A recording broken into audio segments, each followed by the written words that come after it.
This is DRF Race of the Day.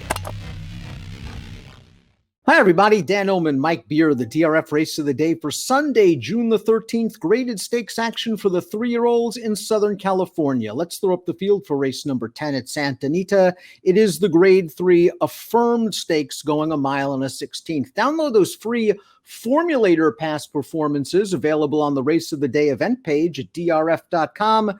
And handicap along with us. Mike Bob Baffert has 2 of the 5, including the number 1 Classier making his seasonal debut. Very aggressively handled by Baffert last year. They threw him right into the Breeders' Cup Juvenile, second time out. Yeah, tough spot for him there. Probably didn't matter at the end of the day, Dan, but that race certainly didn't set up well for him with the fast pace going on. His career debut was very impressive. We'll see. It's a little bit of a late start as a 3-year-old, but this horse looked pretty good last year.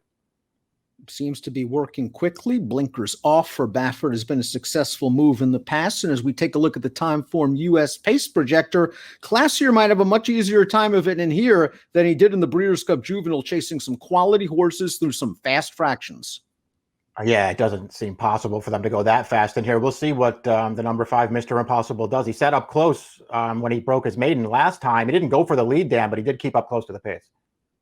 Now, Jimmy Irish, the number 2, who's 20-1 on the morning line in this 5-horse field, has been on the lead in his last 2 races, but those were in slow-paced races, one on synth, one on turf. Let's watch his race 2 starts back, the California Derby, going 1 mile and a 16th. He made the lead in here, Mike. He's going to be able to dissuade the 4-5 shot Parnelli. He just won't be able to hold off the closer Stalking Shadow. This was a solid performance. Now he has to prove he can step on dirt.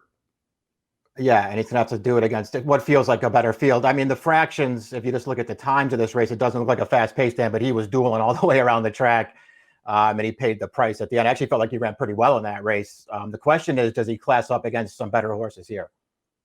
Simply from a fig standpoint, if you look at the number 3 of the Chosen Vron's last 3 buyers, all 3 of them are faster than anything else the rest of this field has ever raced. Now, all 3 of those races have come in sprints, and the Chosen Vron is now going to stretch out for the first time.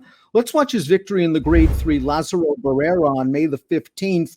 Only a 4-horse field. He was heavily favored. He saved ground in behind the leader, came outside, runs him down. Yeah, I thought he ran well in this race. I actually feel like he's run well in all of his races. You know, you do have that San Vicente to deal with, which I just don't think is a very good race, Dan. It's the only time this horse lost, but it was also right off of his maiden win. So I just don't want to be too hard on him. I feel like he is going to stretch out, but it all comes down to price to me, Dan. I don't, you know, he's 8-5 on the line. I doubt I would take him in here if he was going to be a shorter price than Defunded.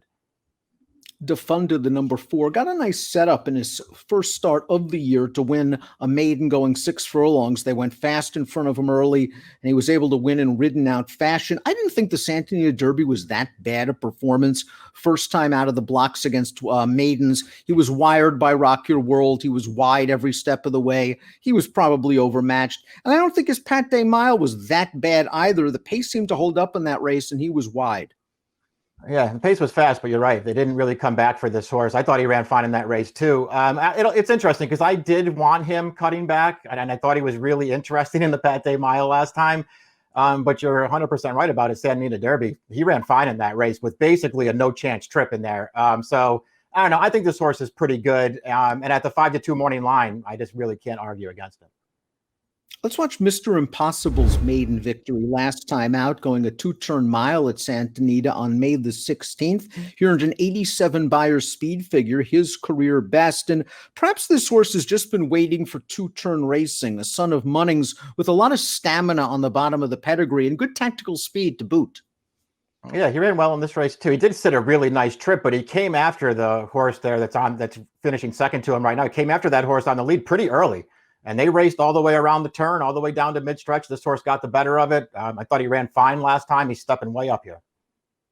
Top pick time for the Sunday race of the day, the Affirmed Stakes. You're going to go with the Baffert on the rail, the 1 Classier. I'm going to go with the Baffert, the number 4, Defunded. Classier, could Mike take them wire to window, Mike? Yeah, I mean, he's got all the upside. We'll see how he comes back off the layoff. I was pretty taken with his career debut, Dan. I thought he showed some real ability that day, and I just really feel like you're not supposed to care about the Breeders' Cup the way that race was run. He earned a 78 buyer speed figure in his career debut at 2. If he takes any kind of a forward move, as he should, with maturity as a 3-year-old, he'll be tough.